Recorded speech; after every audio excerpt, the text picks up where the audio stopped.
J'habite ici dans le Mississippi. J'ai vécu dans beaucoup d'autres endroits.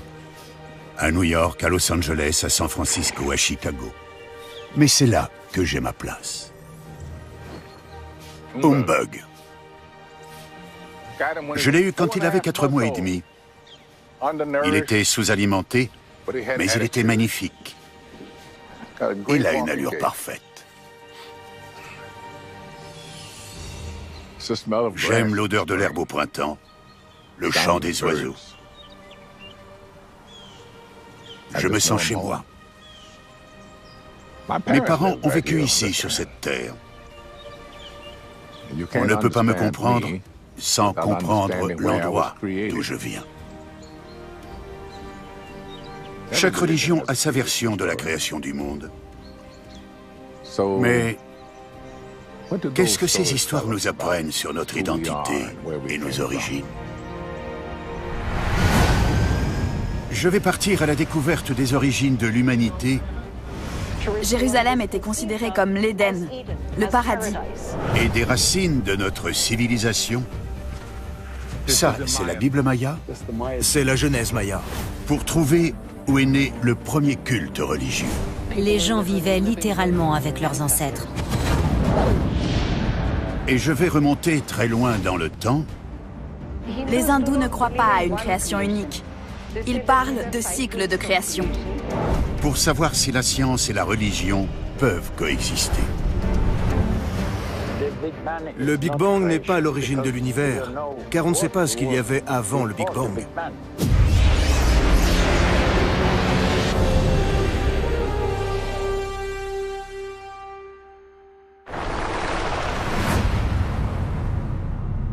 Notre planète compte plusieurs milliards d'habitants.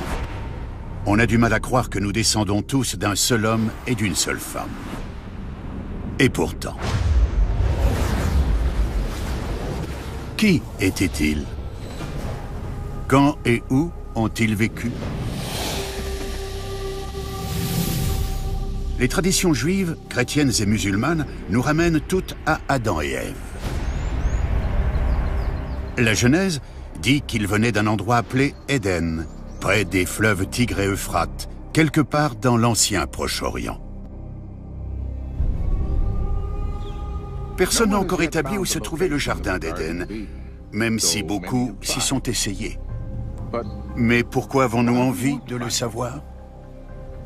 La réponse est intéressante.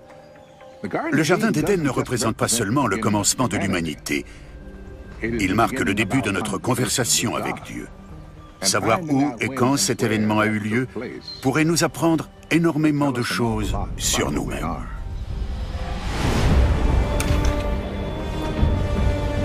Je pars pour Jérusalem.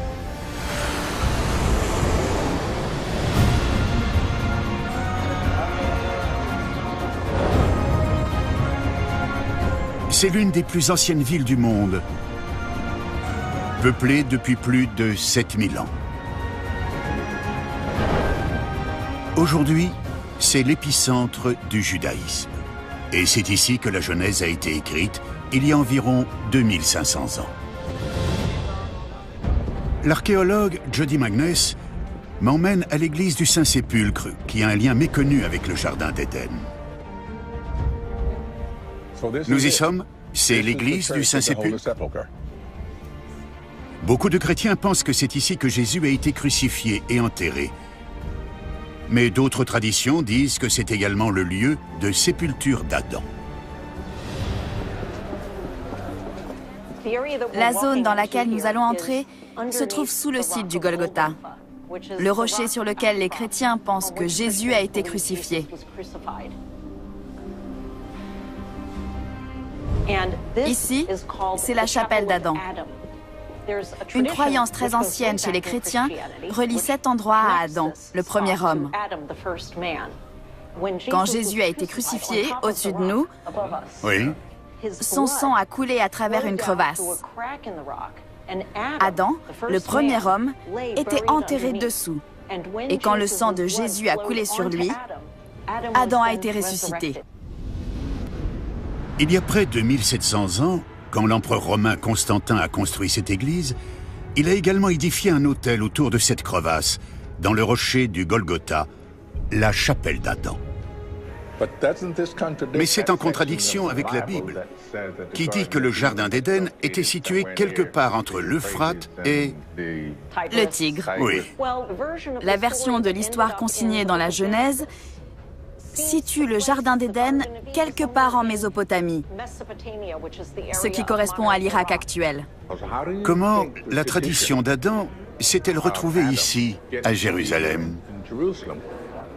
Je pense qu'Adam a un lien très particulier avec Jérusalem. Le jardin d'Éden, le paradis, a été conceptualisé comme l'endroit où la présence de Dieu est la plus palpable. Au début du judaïsme, à l'époque de Jésus, la présence de Dieu était attachée au temple, au mont du temple. Donc, Jérusalem était considérée comme l'Éden, le paradis. Vous voulez dire que l'Éden pourrait être aussi une métaphore? Eh bien oui, tout à fait. Adam était le premier homme, et en hébreu, le mot Adam veut tout simplement dire « homme ». Attendez une minute. Vous êtes en train de me dire qu'Adam veut dire homme? Oui, Adam. oui, je vous explique. Si on enlève le A, il reste les lettres D, A et M. Dan, en hébreu, ça veut dire sang. Si on ajoute un A et un H à la fin, on obtient Adama, qui veut dire terre. La terre, le sang, Oui, entendu.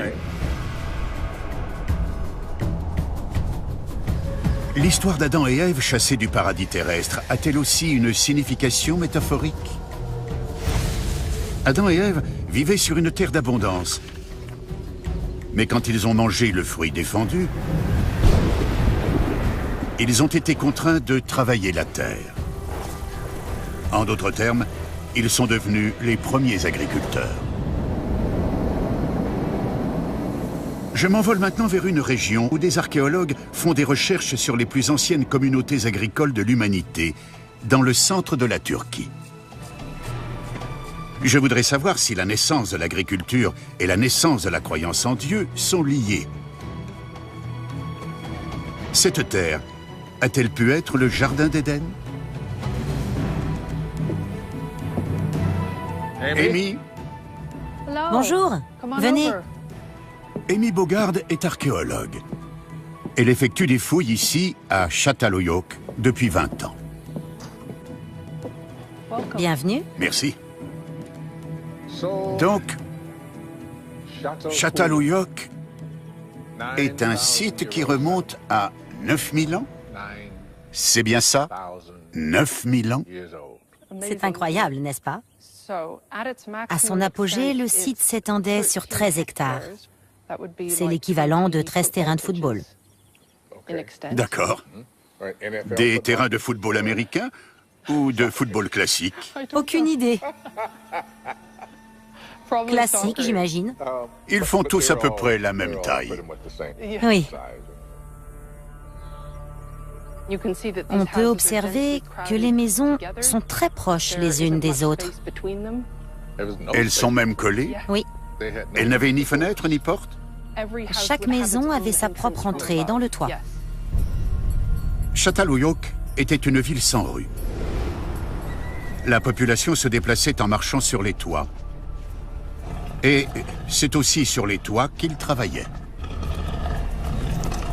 Les habitants de la cité comptaient parmi les premiers citadins de l'histoire de l'humanité. Mais je voudrais savoir s'ils étaient aussi les premiers croyants. Pensaient-ils que leur monde avait été créé par un dieu? Amy m'emmène dans une maison qui renferme peut-être la réponse. À quoi servait ce trou? Il semble très travaillé.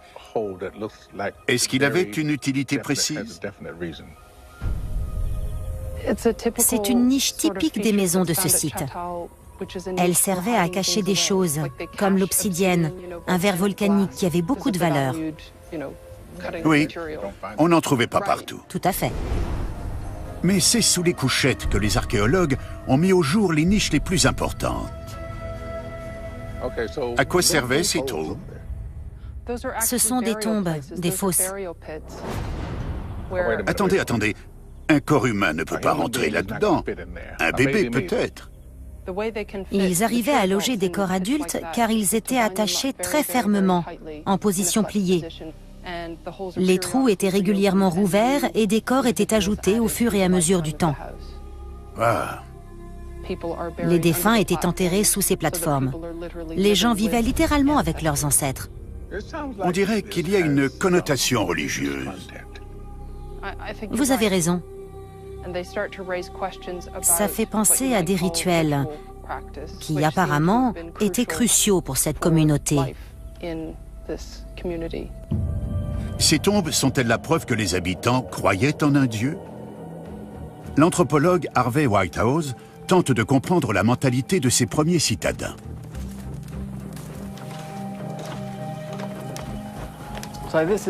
C'est une reconstitution assez fidèle d'une maison typique de Çatalhöyük. On peut y voir les objets qu'on trouvait dans ces habitations. Là, ce sont des exemples de peintures rupestres. Ici, c'est une tête de taureau. Il y en avait souvent fixées au mur. Une fois, j'ai trouvé des têtes de taureau disposées à la façon d'un bouclier protecteur autour d'un espace comme celui-là. Et on sait que c'est ici que les gens dormaient. Harvey, vous êtes anthropologue. Donc, vous vous intéressez au comportement des gens, n'est-ce pas? Dans un environnement comme celui-là, mon imagination n'a pas de limite.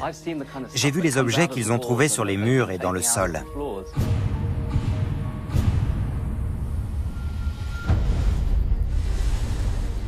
On sait que des rituels très intéressants entouraient l'enterrement de restes humains. Plus tard, des objets étaient régulièrement ressortis. On ne sait pas ce qu'ils faisaient avec, mais le plus souvent, ils étaient soigneusement rangés. C'est presque comme si ça n'était pas seulement une habitation domestique, mais une sorte de temple. Vous avez bien dit... temple? Oui. Un temple, c'est un lieu dans lequel les rituels d'une communauté sont accomplis. Et je pense que c'est exactement ce qui se passait dans ces maisons. Ici, à Çatalhöyük, il existait toutes sortes de rituels, en particulier des rituels funèbres. Mais on n'a retrouvé aucune trace de religion organisée. Donc la question reste en suspens. La religion permettait-elle aux hommes de vivre ensemble, de cultiver la terre? Ou bien la civilisation a-t-elle donné naissance à notre croyance en Dieu? Pendant mon séjour à Çatalhöyük, j'ai entendu parler d'un autre site archéologique à quelques centaines de kilomètres à l'est qui renferme peut-être la clé de ce mystère. Il s'agit d'un site vieux de 11 000 ans entre le Tigre et l'Euphrate, la région où la Bible situe l'Éden. On se trouve dans l'enceinte D, la mieux préservée de toutes. On a procédé à une datation au carbone 14. Cet endroit remonterait à environ 9400 ans avant Jésus-Christ. Ce site s'appelle Göbekli Tepe, et j'y trouverai peut-être la preuve des tout premiers instants où l'homme avouait un culte au divin. À l'âge de pierre, des architectes ont édifié 20 imposants monuments avec des piliers en forme de T. L'archéologue Lee Clare dirige l'équipe qui tente de déchiffrer leur mystère. Les deux piliers centraux se trouvent au milieu d'un bâtiment ovale et dans le mur qui l'entoure, à intervalles réguliers, il y a des piliers plus petits en forme de T. Des animaux effrayants ont été sculptés dans quelques-uns de ces piliers. Mais les pierres en forme de T représentent des formes humaines. Des hommes ou peut-être des dieux. Si on les regarde de plus près, on voit que la barre du T représente la tête et sur les côtés, on a les bras. Il y a une boucle de ceinture ici. Ce sont peut-être des ancêtres mythologiques, ou bien les premières divinités, les premiers dieux que ce peuple vénérait dans ce bâtiment circulaire. Lee et la plupart des archéologues pensent que ces alignements de pierres avaient une vocation rituelle. Mais personne ne semble avoir vécu ici. Le peuple de Göbekli Tepe était constitué de chasseurs-cueilleurs nomades et non d'agriculteurs sédentaires. Alors pourquoi ont-ils bâti un lieu de culte attaché à un lieu? C'est l'une de nos principales interrogations concernant ce site. Pourquoi venait-il ici? À l'époque, la population grandissait beaucoup et les ressources locales commençaient à s'épuiser. Il y avait un risque de conflit. Les gens avaient du mal à connaître l'identité de tous les membres de leur communauté. La population grandissante contraignait des gens qui se connaissaient à peine à travailler ensemble. La porte ouverte à toutes sortes de conflits.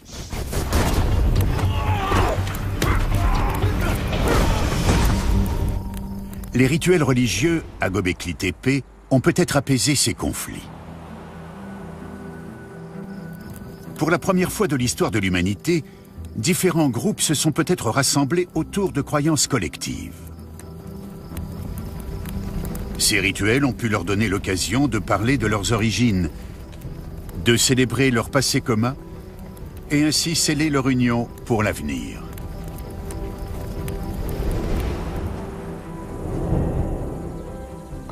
Göbekli Tepe fait remonter la naissance du culte religieux à plus de 11 000 ans, bien avant l'apparition des musulmans, des chrétiens, des juifs, des hindous ou des bouddhistes. Les gens se réunissaient pour discuter, pour manger, pour prier. Il se peut que le moteur de notre plus grand accomplissement, la civilisation, ait été Dieu.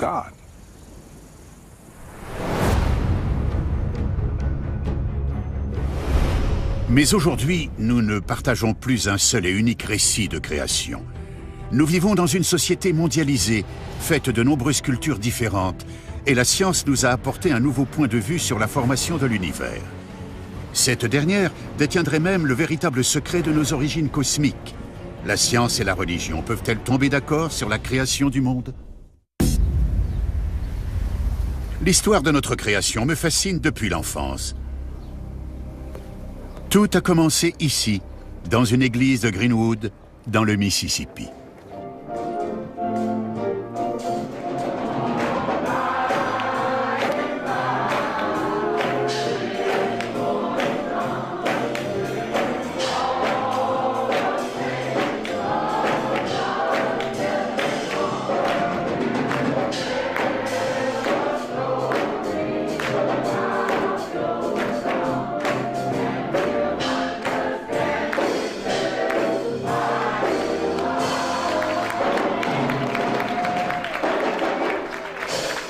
J'avais à peu près leur âge. Je revois le pasteur lire la Genèse. Il y a 807 361 mots dans la Bible. Je n'ai pas besoin de 807 000 mots pour croire en la Bible. Il me suffit de 10 mots. Au commencement, Dieu a créé... Vous allez me suivre? Le paradis et la terre. Mais pour moi, ce commencement était une véritable énigme. Avant, il n'y avait rien, et l'instant d'après, il y avait tout. Vous êtes en forme? On essaye. Si Dieu a créé l'univers, qui était là pour créer Dieu? En grandissant, j'ai appris que des scientifiques avaient trouvé des preuves du Big Bang. Selon cette théorie, l'univers tout entier serait né d'une unique et gigantesque explosion. Maintenant que la science connaît nos origines cosmiques, quelle place reste-t-il aux croyances religieuses? Pour connaître l'histoire de la création islamique, je m'envole pour le Caire.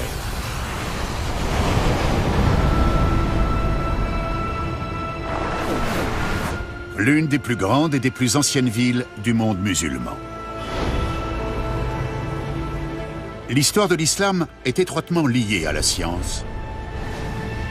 Des astronomes musulmans ont établi la carte du ciel peu de temps après l'époque de Mahomet. Je n'avais pas remarqué. Qu'est-ce que c'est? C'est le minaret de la mosquée Al-Hussein. Ahmed Ragab enseigne l'histoire de l'islam à Harvard. Il m'emmène dans l'un des principaux centres religieux du Caire, la mosquée Al-Hussein.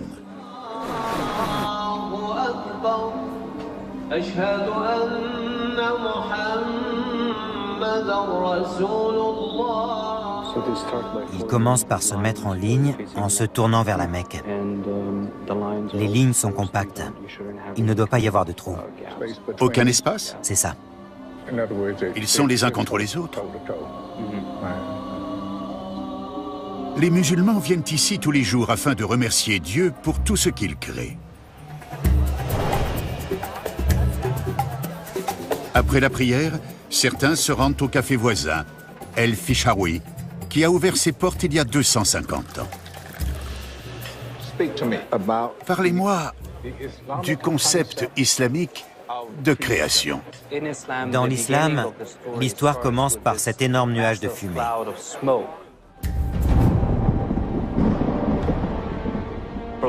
C'est de cette fumée que sont issus le paradis et la terre. La terre prend la forme qu'on lui connaît avant même la création des êtres.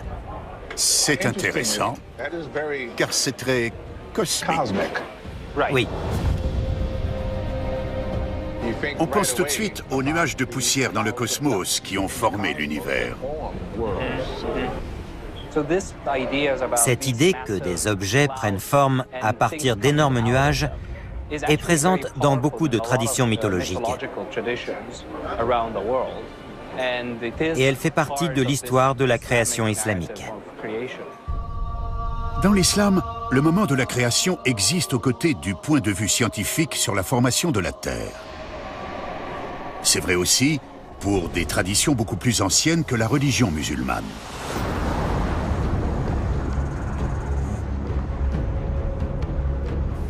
Les aborigènes habitent le centre de l'Australie depuis des dizaines de milliers d'années. Leur récit de création remonte à la nuit des temps. C'est magnifique. Mes grands-parents étaient les gardiens de cet endroit. Et aujourd'hui, c'est moi. Warren Williams et le peuple Arendé sont ici chez eux. Cet endroit est tellement vaste qu'il doit être visible depuis l'espace ou au moins sur les images satellites. Oui. L'astronome Duane Amaker essaye d'établir un pont entre les récits de création aborigène et la science moderne. Warren l'emmène à l'endroit où ses ancêtres disent que tout a commencé. Un vaste bassin arrondi appelé Norala. Traditionnellement, les Arendés racontent l'histoire de leurs origines la nuit, quand ils peuvent voir leurs créateurs, les gardiens du ciel. Le ciel, ce soir, va être très beau. Elles sont en train d'apparaître.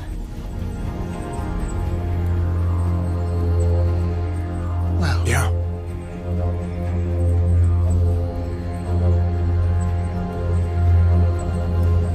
L'histoire se déroule à une époque appelée le Dreaming, le temps du rêve, quand les gardiens du ciel vivaient dans la Voie lactée. Le Dreaming est une période de création pendant laquelle tout a commencé. Les femmes dansaient au cours d'une cérémonie et l'une d'entre elles avait un bébé dans les bras.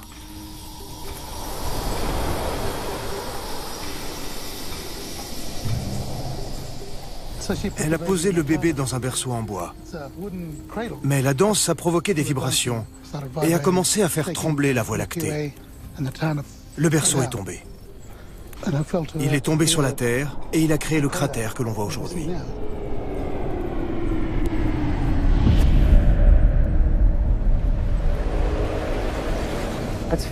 C'est fascinant, parce que la science dit qu'un astéroïde ou une comète a heurté le sol, qu'il a provoqué cette énorme explosion et créé un grand cratère.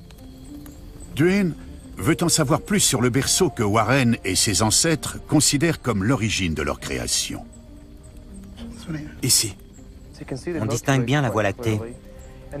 Et on dirait que ce berceau est effectivement en train de tomber de la Voie lactée. En astronomie occidentale, on l'appelle Corona Australis, la couronne du Sud. Mais vous avez raison, on dirait un berceau en train de tomber de la Voie lactée. Oui, un berceau renversé.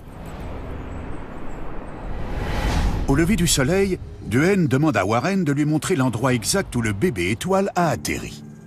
Par ici? Oui. Allons voir ça. Il se trouve en plein milieu du cratère que les géologues appellent Gosses Bluff et qui s'est formé à la suite de l'impact d'un astéroïde. On y est? Oui. C'est ici que tout a commencé. Des pierres sont tombées ici. Elles ont formé ce cratère et le premier homme et la première femme ont été créés. Aujourd'hui, je suis ici grâce à eux. Tout a commencé ici. C'est tombé du ciel une nuit et ça a créé tout ça. La science n'a jamais vraiment accordé de crédit à ces récits de création. Mais on découvre que le récit de création aborigène et le récit de création scientifique, comme ici à Norala, sont identiques. Pour les Arendé, la vie a commencé ici. Et la tradition exige qu'ils saluent leurs ancêtres quand ils pénètrent sur ce lieu sacré.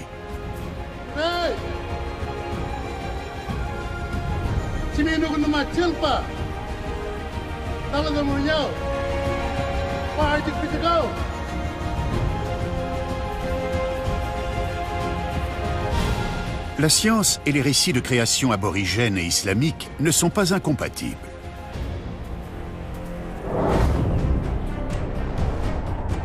À présent, je suis curieux de savoir si c'est vrai aussi pour les religions juives et chrétiennes. Je suis à Rome, où le plafond de la chapelle Sixtine de Michel-Ange dépeint des épisodes de la Genèse. En 6 jours, Dieu crée la lumière, le soleil, la lune et l'homme.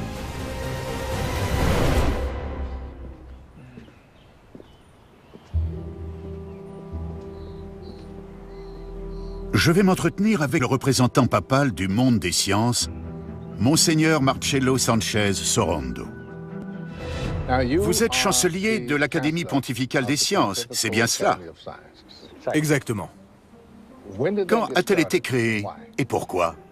En 1603. 1603? Oui. Son premier grand responsable était Galilée. L'idée était d'avoir une académie pour développer l'aspect scientifique des choses. Il existe 2 approches différentes de l'idée de création. La Genèse et le Big Bang. Le Big Bang n'est pas à l'origine de l'univers, car on ne sait pas ce qu'il y avait avant le Big Bang. Je me pose la même question. C'est pour cette raison que la création n'a rien à voir avec le Big Bang. Et par ailleurs, la Bible n'est pas une explication scientifique de la création. La science ne peut pas le prouver ou le réfuter. Tout à fait. On dit que la Bible renferme l'idée de création, mais d'un point de vue théologique, pas scientifique. Merci beaucoup. L'Église catholique ne considère plus la Genèse comme la description littérale de la création. En fait, le fondateur de la théorie du Big Bang, Georges Lemaître, était prêtre et membre de l'Académie pontificale des sciences. Alors, comment la foi est-elle conciliable avec la cosmologie moderne? Ce plafond est tellement haut, c'est comme toucher le paradis. Oui, dans un certain sens. C'est une représentation du paradis. Un paradis théologique. J'ai rendez-vous avec le père Giuseppe Tanzellanetti, un scientifique de l'Observatoire du Vatican. Vous m'intriguez beaucoup, car vous êtes astronome et religieux. Oui. Mon domaine d'étude était les radiogalaxies, les objets extragalactiques. C'est un autre genre de paradis. Je me rappelle quand on prenait le spectre d'une galaxie, que j'avais l'habitude de prier. Je disais, « Dieu, merci pour ce merveilleux univers que vous nous avez donné. » À un moment donné, vous avez dû vous interroger sur la nature de la création. On estime qu'il y a un vrai schisme entre l'explication biblique de la création et l'explication scientifique, le Big Bang. Elles sont très différentes. La création, d'un point de vue théologique, est parfaitement compatible avec le Big Bang, car on a toujours besoin d'une cause première. Dieu le Créateur est en dehors de l'espace-temps. Il est antérieur au temps. Donc, l'acte de création n'est jamais un acte définitif. La création est la façon dont Dieu garde continuellement l'univers. Pour Giuseppe et d'autres, la cosmologie ne contredit pas la création divine. Et elle offre également de nouvelles possibilités pour comprendre Dieu comme le maître de l'espace et du temps.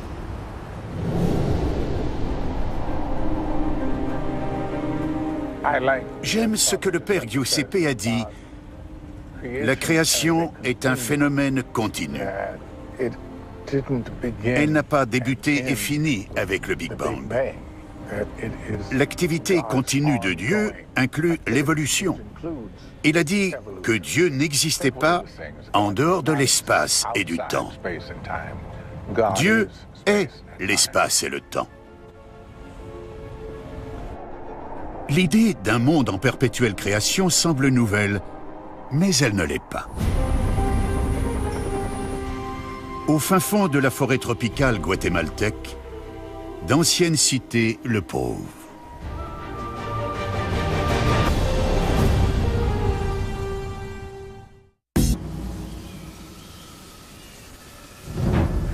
Et s'il n'y avait pas un seul moment de création, mais plusieurs? Je pars explorer des vestiges de l'ancien empire maya. C'est un peu marécageux là où on va. Où une découverte récente éclaire d'un jour nouveau l'origine de cette civilisation.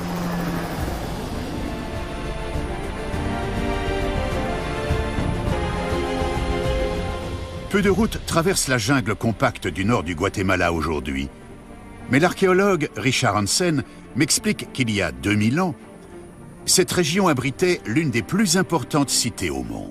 On dit souvent que Los Angeles et New York sont des archétypes de la ville moderne. Mais les Mayas en bâtissaient déjà à leur époque. Oui. Ils avaient des systèmes de distribution de l'eau. Ah bon? Des autoroutes, les premières autoroutes de l'histoire. Bienvenue à El Mirador. Cette pyramide est l'une des plus grandes constructions au monde. Sa base mesure plus d'1 kilomètre.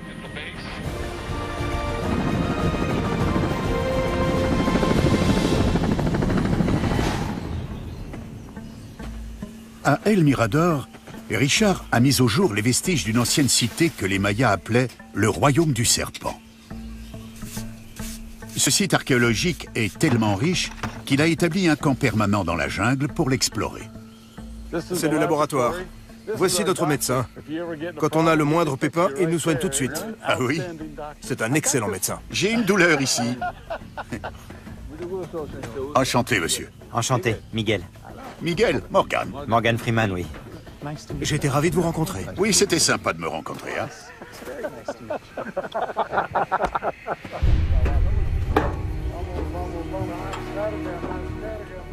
Prêt?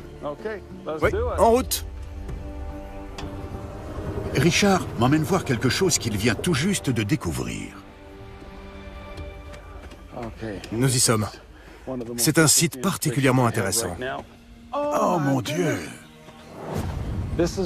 Ces sculptures ont été taillées dans le stuc plusieurs centaines d'années avant Jésus-Christ. Elles représentent le panthéon de la religion maya. Si je comprends bien, c'est un récit de création. C'est la Bible maya. C'est la Genèse maya, avec toutes les divinités pour raconter l'histoire. C'est incroyable. Cela n'a pas été réalisé au XVe ou au XVIe siècle, mais il y a au moins 2000 ans. Il s'agit de la plus ancienne version connue du récit de la création maya. Celle-ci s'intéresse plus particulièrement à deux nageurs transportant une tête coupée. Cette tête ici nous a permis de comprendre son identité. On pense que c'est Hunahpu, le père des jumeaux héros. Il est au centre du mythe de la création maya.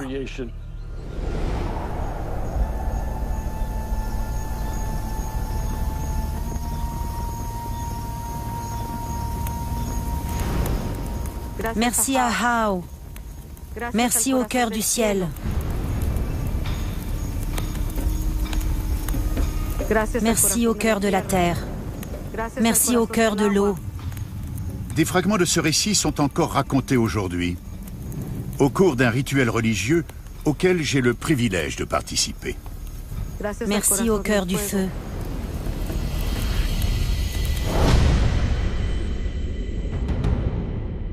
Ce rituel raconte l'histoire du dieu du maïs, piégé dans les enfers, puis décapité.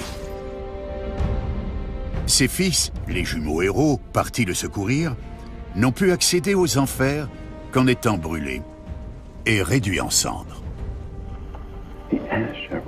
La cendre représente les jumeaux héros. Elle va mélanger le maïs avec la cendre et les mettre dans l'eau.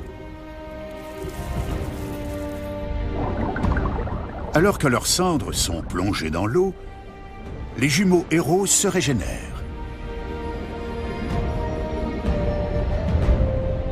Ils regagnent la terre ferme avec la tête du dieu du maïs et ils la plantent dans le sol.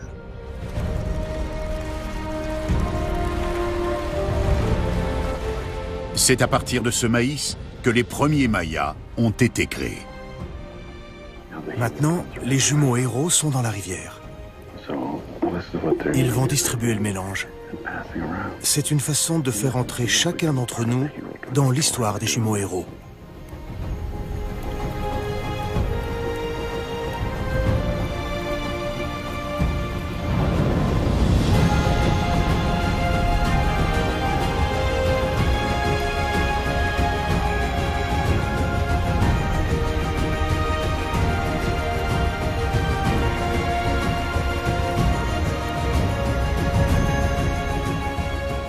On n'exécute pas de rituel pour célébrer Adam et Ève, mais les jumeaux héros ont joué un rôle crucial dans la culture maya. L'histoire de leur mort et de leur renaissance est liée au développement de leur premier moyen de subsistance, le maïs, dont les Mayas dépendaient chaque année.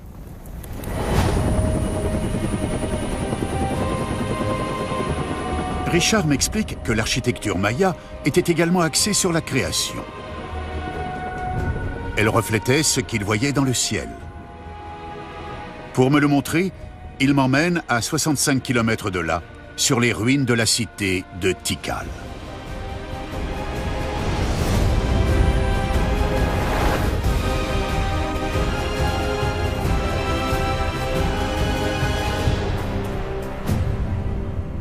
Les temples sont ici disposés par groupes de 3. Ils forment une triade. Richard, j'ai l'impression que ces monuments répondent à un agencement précis, mais il manque quelque chose. Qu'est-ce que c'est? C'est vrai, Morgan, vous avez raison. Et cet agencement est resté le même pendant des siècles. Il y a un grand bâtiment là-bas, avec un escalier tourné vers l'intérieur. Et un autre bâtiment ici, avec un escalier tourné vers l'intérieur. Et le troisième? Le troisième était devant nous. Ah. Mais le troisième bâtiment a été détruit. Il n'est plus là. Mais le bâtiment principal s'élevait juste devant nous. Il était très haut. Et il était là pour former la fameuse triade. Richard et d'autres spécialistes de la civilisation maya pensent que cette disposition était un écho délibéré au triangle d'étoiles de la constellation d'Orion. Au centre des 3 étoiles se trouve une nébuleuse, un nuage cosmique où se forment les étoiles. Grâce à des descendants des Mayas, on sait qu'il y a un cœur céleste. Pardon? Dans la constellation d'Orion. Encore aujourd'hui, quand les Mayas allument un feu, ils le font en disposant 3 pierres au sol. Un feu de création brûle en leur centre, comme dans la triade d'étoiles d'Orion. Vous me dites que les Mayas ont créé ces triades en s'inspirant de la constellation d'Orion? Apparemment, oui. Ils étaient parfaitement au courant de l'existence de ces 3 étoiles. Les Mayas ont reproduit ce motif avec ces 3 pierres dans ces 3 constructions. Et ils ont continué à le faire pendant très longtemps. Ces pyramides nous relient au ciel. Elles nous permettent de voir la création d'une manière symbolique.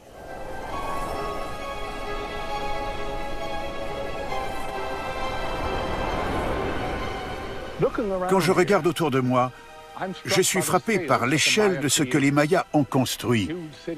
Des cités immenses, des pyramides colossales. C'était une civilisation dont la religion était centrée sur la création et la régénération constante de cette création. Et pourtant, elle a disparu. Tout ce que les Mayas ont construit a été détruit.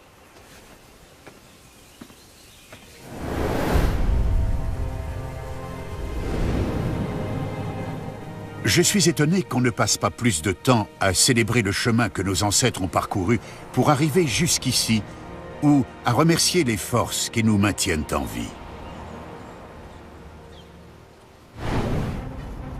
Mais il existe une religion qui le fait quotidiennement. Je suis à Varanasi, en Inde, pour le voir.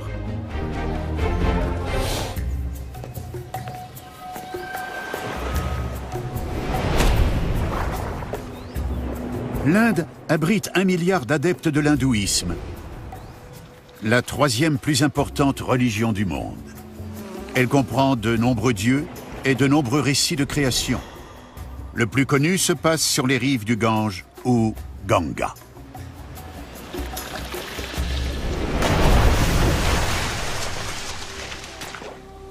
Morgan, nous sommes au bord du Ganga. Ganga. Oui, le plus sacré des fleuves sacrés et l'épicentre de l'hindouisme. Il n'existe que parce qu'il est l'essence même du paradis. Il existe uniquement parce que... On y croit. Vous croyez que c'est vrai? Ah, ça me plaît beaucoup. D'accord. L'historienne Benda Paranjapé m'emmène dans un temple dédié à Ganga. Faites attention. Oui. Ganga n'est pas seulement un fleuve, c'est aussi une déesse. Il faut se prosterner avant même d'entrer dans le temple. Enfin, pas quand on a ma taille. Dans cette pièce, on peut voir Mère Ganga. Qu'a-t-elle dans la main gauche? Elle tient un lotus. C'est censé être une marque de pureté. D'accord. Car lorsque le lotus émerge de la boue, il en ressort sans aucune tache. Au commencement, Ganga coulait au paradis. Mais elle était retenue prisonnière par le dieu créateur, Brahma. Plus tard, Brahma décidera d'envoyer le fleuve Ganga sur Terre. Mais il y avait un problème. Ganga était tellement impétueuse que si elle descendait sur Terre, elle risquait de l'inonder. Alors, le dieu Shiva a empêché la chute de Ganga en retenant ses eaux dans les boucles de sa chevelure. Shiva n'a ouvert qu'une mèche de ses cheveux et laissé couler Ganga.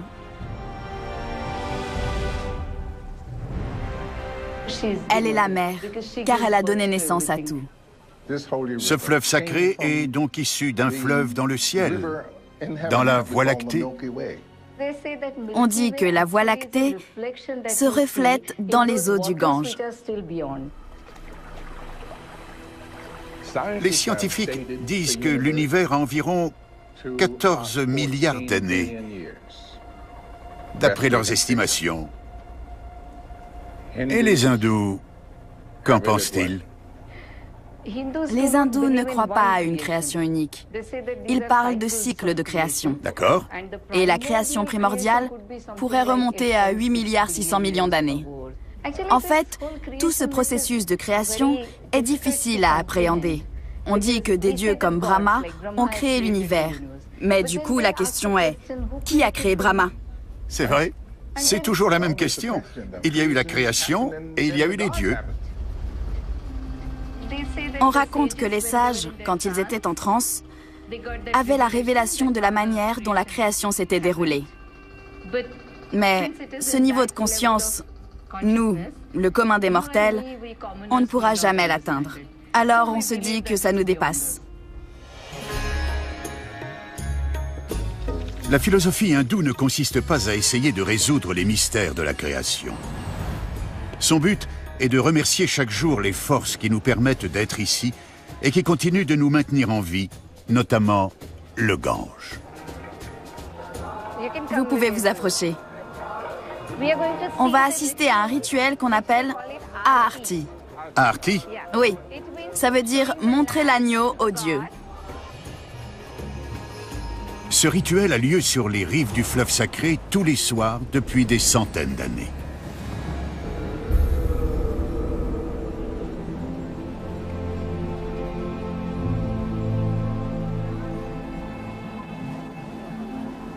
La prière dit « Dieu, tu es comme mon père, tu es comme ma mère.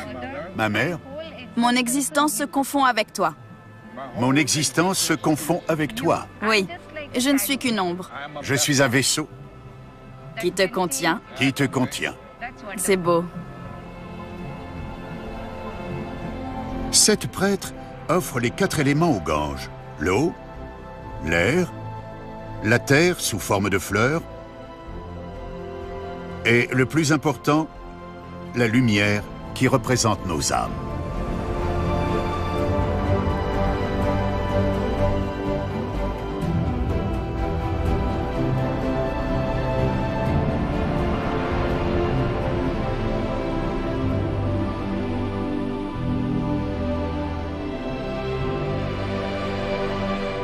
À la fin de la cérémonie, les fidèles se réunissent au bord de l'eau pour placer la lumière de leur propre âme dans un petit vaisseau. C'est notre façon de nous offrir au fleuve. Les bougies emmènent notre âme dans le fleuve. C'est la lumière de mon âme. De l'âme, oui. Et on dit qu'il la prend quand il estime que c'est le bon moment pour nous.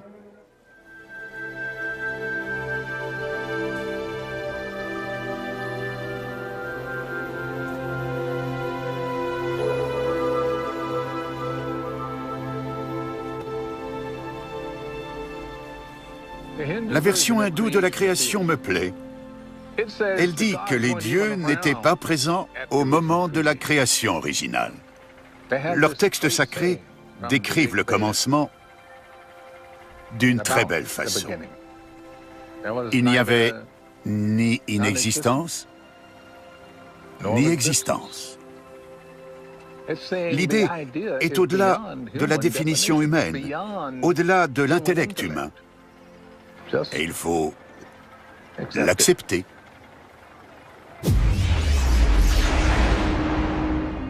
D'où venons-nous? D'un homme et d'une femme bannis du paradis et qui ont commencé à travailler la terre? De jumeaux qui ont planté le maïs nécessaire à la naissance d'une civilisation? D'un fleuve qui a donné vie à un peuple tout entier? Ces histoires sur les origines de l'humanité remontent à la nuit des temps. Elles ont été transmises au fil du temps et elles constituent le ciment de notre civilisation. Nous n'avons pas tous le même récit de création. Nous sommes tous différents. Mais tous ensemble, quelles que soient nos croyances, nous avons une chose en commun, le bonheur et la gratitude d'être sur Terre.